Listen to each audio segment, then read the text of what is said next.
Good evening. I'm Katerina Georgieva. This is CBC Windsor News. Thanks for being with us tonight. U.S. President Donald Trump has announced plans for sweeping tariffs. He says America has been, in his words, looted, pillaged, and plundered by other nations for years. Trump claims his tariffs will usher in an era of prosperity for Americans. We will supercharge our domestic industrial base. We will pry open foreign markets and break down foreign trade barriers. And ultimately, more production at home will mean stronger competition and lower prices for consumers. This will be indeed the golden age of America. It's coming back, and we're going to come back very strongly. The U.S. will impose a 10% baseline tariff on all trading partners, in addition to higher tariffs on some countries. A senior White House official says this will not apply to goods compliant with the free trade agreement between the U.S., Canada, and Mexico. Trump is also still introducing a 25% levy on all vehicles that he describes as foreign-made, and that's expected to kick in at midnight. Now, for vehicles under the free trade agreement, that is expected to apply only to the value of their non-American content. Prime Minister Mark Carney has said in the past that Canada would slap reciprocal tariffs on the U.S. Joining us now is Windsor Mayor Drew Dilkens for his reaction to all of this. Mayor Dilkens, thank you for being here. My pleasure. What is going through your mind now that we've heard from the president? Well, I'm still, to be honest with you, trying to decode everything that has been released, and I really want to see sort of the black letter of the law that he signed to make sure we fully understand this. But on the face of what I've heard and the analysis that I've heard so far, it seems very positive, and I think properly reflects the fact that we already have a trade-free, a barrier, tariff-free trading relationship with our largest trading partner, so a reciprocal tariff would have made no sense, because we operate under a trilateral trade agreement that removes almost all tariffs and barriers. Right, a lot that we're still trying to digest, but Trump is still not backing down on those auto tariffs. That's set to kick in at midnight. Eliminating tariffs has been your top priority, something you've been on all day, every day, taking meetings, doing interviews. How frustrated are you that those are still in place? Well, I think what I really want to understand with what was announced today is how it intersects with the announcement that were made just a few days ago by the president with respect to the tariffs only applying to non-U.S. content and then looking at USMCA content as well. That was about as clear as mud a few days ago. And so I think we really need to understand how those two intersect before we get too out of sorts on the analysis. At the end of the day, we have a trade-free, a tariff-free trading relationship with the United States with respect to autos. The president is trying to do something, as I understand, to only tariff the non-U.S. components of the automobile in Canada and in Mexico. But at the end of the day, there are about 30 to 40,000 individual components that are unique in every single vehicle. And so to analyze every nut and bolt and rivet, and to figure out where they go for continuous improvement, recognizing that these parts cross the border 6 or 7 times before they're put into a vehicle for final assembly, there is a lot of work that the U.S. administration is going to have to do to truly get a snapshot of this. And so I'm hopeful that he's on that particular path as opposed to a wholesale 25% tariff, which would have a much bigger impact on our community and be more immediate. So let's just see where this lands. But all in all, the announcement today seems to be far better than any of us had anticipated. And to the Windsorites who have been on pins and needles waiting to hear what came of today, what's your message to them tonight? Well, I'm with you. I mean, I've been on pins and needles for this community for the better part of 2 months, so I can understand exactly how people are feeling, and we've been rattling every cage and beating every drum that we can to try and make sure that there is an understanding by the President of the United States that a tariff on Canada is a tax to U.S. consumers. It appears on the face of it today that there is an understanding of that, so I'm pleasantly surprised by what I've heard the president say. But to my fellow Windsorites, we're all in this together. Let's stick into this together and make sure that, if there is a barrier put in place by way of the trading relationship, that we work to get that barrier down to zero where it should be, because we have a free trade agreement with the United States that removes all of the tariffs and barriers already. So let's work under that agreement, and if we have a disagreement there, let's go back and renegotiate it. And what will be your next steps moving forward to get it down to zero? Well, listen, it's working with all of the federal leaders, certainly the provincial leaders and the premier. He's been fantastic to work with. and making sure that we get to all of the appropriate people to make sure that we can give proper information, factual information. It is so important in these conversations to make sure that we are shedding fact, because there is so much misinformation out there, and frankly, some outright lies that are being put out in the conversation. It's imperative that we get down to the facts of this matter so that there is a solid understanding about how we built the auto industry together with the United States and Mexico. And it's a very, people have used the term unscramble the egg. It'll be almost impossible to do that in any short period of time, or even the medium or long term. It's going to be very, very difficult. And so let's figure out how to establish a good trading relationship with a president who is intent on doing some very different things than we've seen in the past. We're going to have to figure this out. We've got another 3 years and 9 months with this particular president. We're going to have to sit down, figure it out, overcome any barriers that exist, and make sure we get the number with respect to any tariffs down to zero. Mayor Dilkens, thank you so much for your time. My pleasure. That's Windsor's Mayor Drew Dilkens. Colette Kennedy joins us now for our first look at weather. Colette, a dreary one today. Yeah, it feels like kind of the weather matching the mood of so many other things that are going on here. A lot to deal with, right? So we've got not only the rainfall, but of course there were a lot of lightning strikes, especially to the north of Windsor. Some of the heavier rainfall amounts are going to be there near Sarnia by the time this is all over with. But we are looking at a rainfall warning that holds in place for that 30 to 50 millimeters. I do think locally there'll be some pockets with more than 50 millimeters. This kind of carries on. We're into a bit of a lull now, but there'll be another round to come later this evening and through the overnight hours before it tapers off. The temperature will continue rising, winds stay breezy, but we are set up at least for a pretty nice day tomorrow once we get past this. Okay, thanks so much, Colette. You're welcome. Back to tariffs now. I spoke with an economist before the announcement, and he told me in the worst case scenario, he had predicted thousands of job losses in Windsor. But either way, he doesn't believe that the trade dispute would last for more than a few months, and he sees a light at the end of the tunnel. We're optimistic, for a couple of reasons. First is the federal government and potentially provincial government stepping in and providing support for businesses and consumers during this difficult time. And the second thing is, if the duration is relatively short, multi-billion-dollar investments like the Nexstar battery plant that's under construction in Windsor, we don't see that going away anytime soon. That's a multi-billion-dollar investment. They're not just going to pull the plug on that due to the trade dispute. So we see those investments going ahead. And hopefully with government support, we should see a pretty quick bounce back later this year. While Canada may be exempt from this particular round of Donald Trump's trade war, the country is still steeling itself against potential tariffs. CBC's Marina von Stackelberg has more on how Canada may respond. For the second time in this election campaign, Mark Carney has returned to Ottawa to deal with Donald Trump. The Liberal leader stepping back into his role as Prime Minister to meet with his special committee to decide on Canada's response. That left Liberal candidate François-Philippe Champagne to announce his party's promise to create multiple programs to help the farming industry. That includes doubling the revenue protection for farmers hurt by tariffs. We will fight these unjust tariffs. We will protect Canadian workers. Trump has taken aim at Canada's heavily controlled dairy industry. It's protected by supply management. It means Canada's production and pricing of dairy, poultry, and eggs is controlled. That protects those goods from the volatility of the market. But it's a system Trump says is unfair, and one Champagne says Canada will not change. I want to be very clear, very, very clear.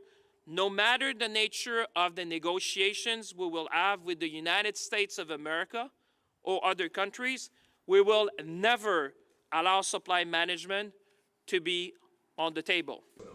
Pierre Poilievre wants Canada to renegotiate its trade deal with the U.S. quickly and ask Trump to suspend the tariffs in the meantime.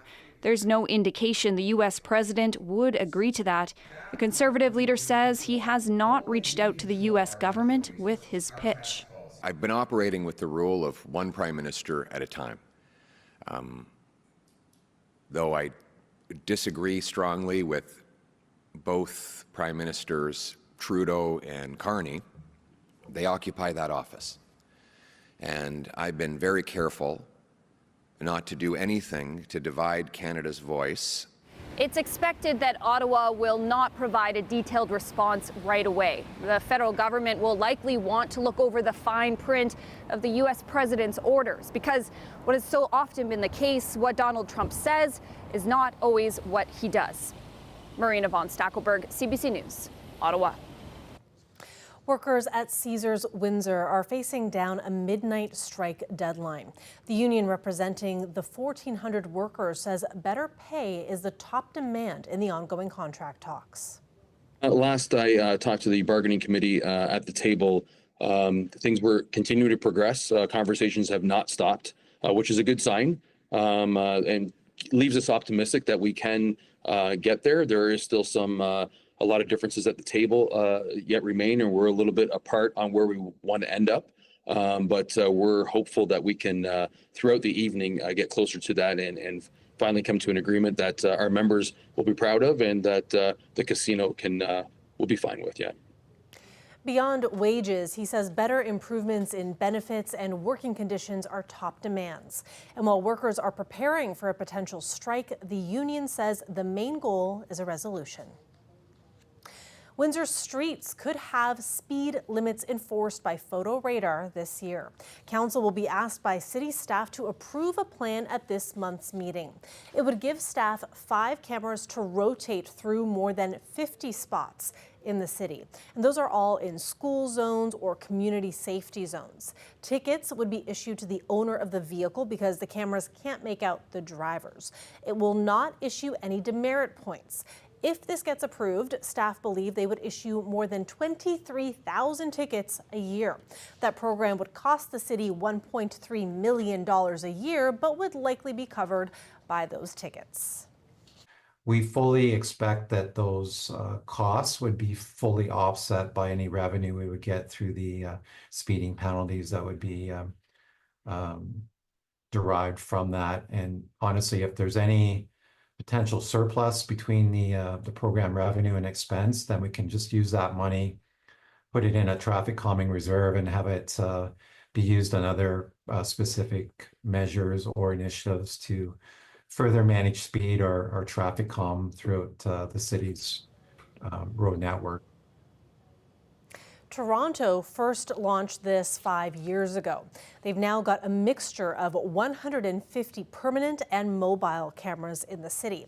Data shows that the way people drive does change once these cameras pop up. Toronto saw an 80% reduction in people doing 20 kilometers more than the posted speed limit. In London, they've got 7 cameras spread throughout the city. Drivers do change habits while the cameras are up and working, but the city says behavior changes after they are removed as well. Windsor Council looks at the plan in 2 weeks.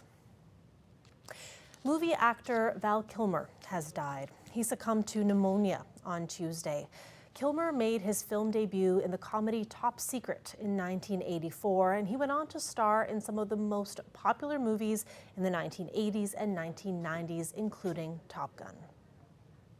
Congratulations on Top Gun. Thank you. Sorry to hear about Cougar. He and I were like brothers in flight school. He was a good man. Still is a good man. Yeah, that's what I meant. Who doesn't remember Iceman? Kilmer played that role, Tom Cruise's nemesis, at a school for top American military pilots.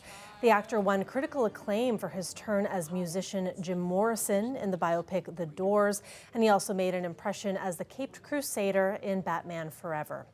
Kilmer, who was born in California, was diagnosed with throat cancer in 2014. He underwent a procedure on his trachea that made his voice raspy. And he is survived by his children, Mercedes and Jack. Kilmer was 65 years old.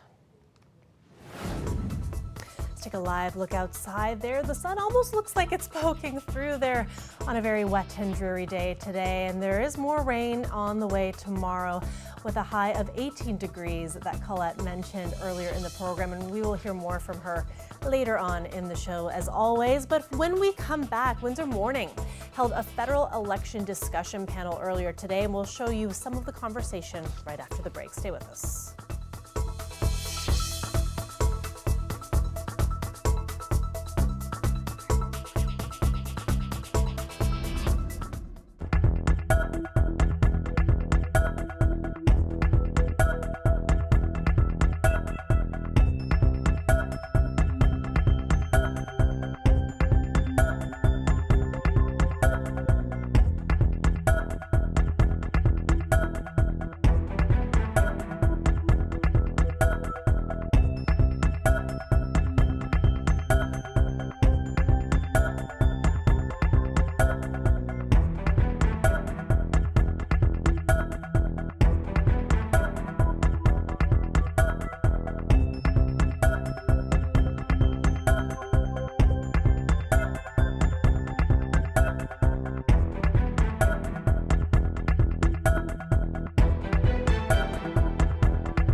Welcome back to the federal election now. CBC's Windsor Morning is hosting an election panel every week.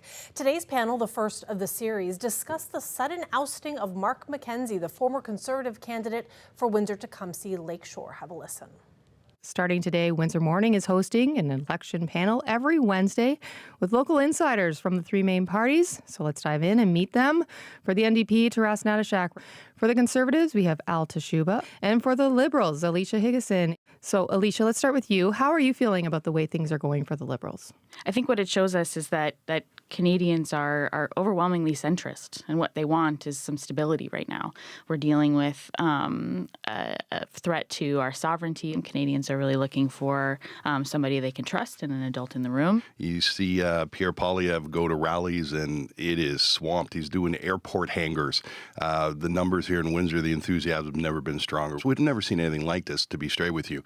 As we go further into this campaign, all candidates from all parties will be reminding, connecting with voters about what those things are, what those tangible things are that make us Canadian. Protecting healthcare, protecting good paying jobs, our environment, ensuring that CPP is there. So those are messages that the New Democrats have always had in their wheelhouse. Yesterday, much closer to home, Windsor City Councillor Mark McKenzie was removed as the Conservative candidate for Windsor-Tecumseh Lakeshore. This was for his comments he made on a podcast in 2022. We're going to play a piece of what he said on that podcast. Like, I think death penalty, absolutely, like, I used to for always pedophiles.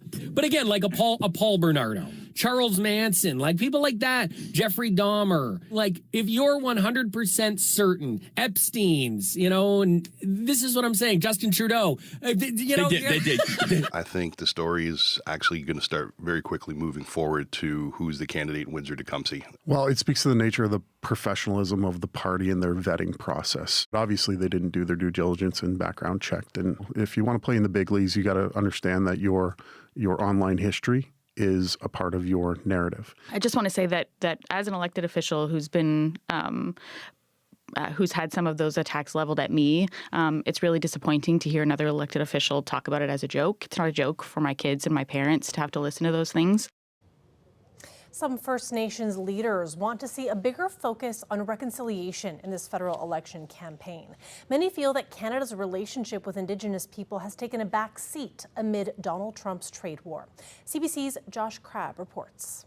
Construction work continues at Nawe-Odena, the site of the former Kapyong Barracks in Winnipeg. It's an urban economic development zone for Indigenous arts, culture, and business.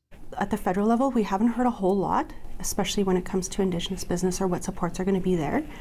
Renee Greyeyes with the Indigenous Chamber of Commerce of Manitoba is looking for more of a focus on reconciliation in this election campaign. Consult with us, but not only that, but give us that voice at the table too. We're equal partners to Canada. Chief Derek Nepinak of the Minnegozebi Anishinaabe says reconciliation needs to be part of all facets of the campaign, but he isn't surprised it hasn't been front and center.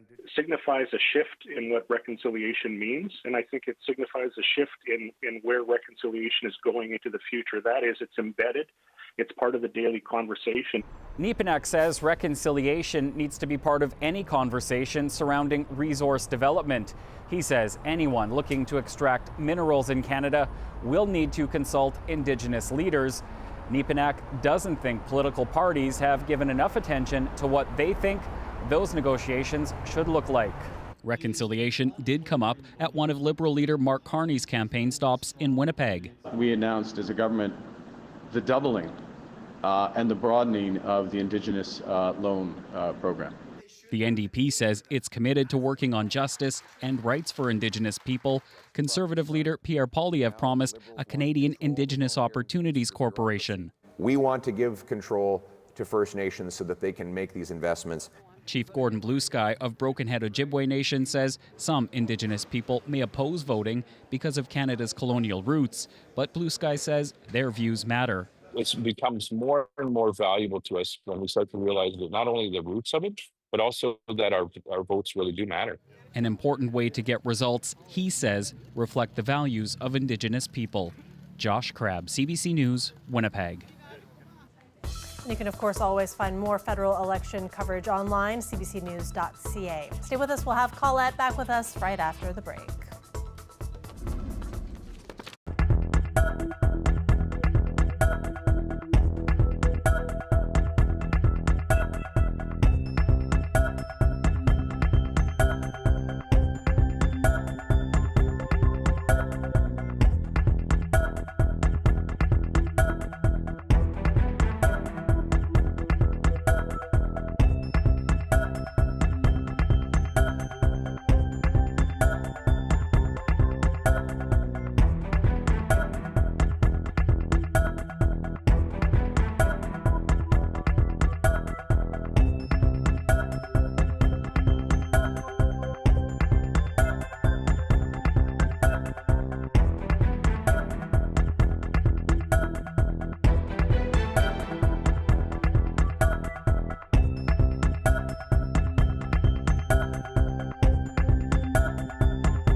Colette Kennedy is back with us now for more on weather. Colette, the rain has stopped for now, but can you let us know how much more should we expect?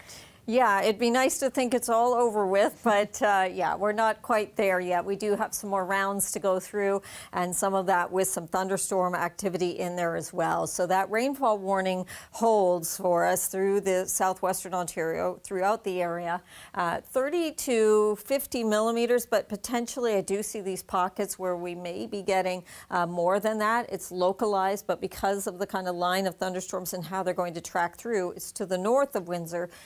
But I see an area where we may get a little more than that coming through southwestern Ontario. So I'll walk you through that. Also, just the areas dealing with freezing rain. Yes, after the ice storm on the weekend and freezing rain and carrying on right on into eastern Ontario. Plus, there was snow and thunder snow before getting into that changeover to freezing rain. The current temperatures, though, there's that temperature profile well above freezing. 6 for Windsor, 5 Chatham, Kent, and for Sarnia as well. And so that's why there's no more mixing in here. We're just dealing with that rainfall. The wind gusts, Sarnia exceeding 60 kilometers an hour, up to 65 there. And you can see that last line of storms with the lightning strikes in there, so the heavier downpours that came across Sarnia. So there's the area right from there across towards London where I see the enhanced amounts for rainfall, because again, it's not over with yet. The radar's showing you the lull. I do want to point out active weather stateside, about 8 states in a tornado watch, but a very high level risk, 5 out of 5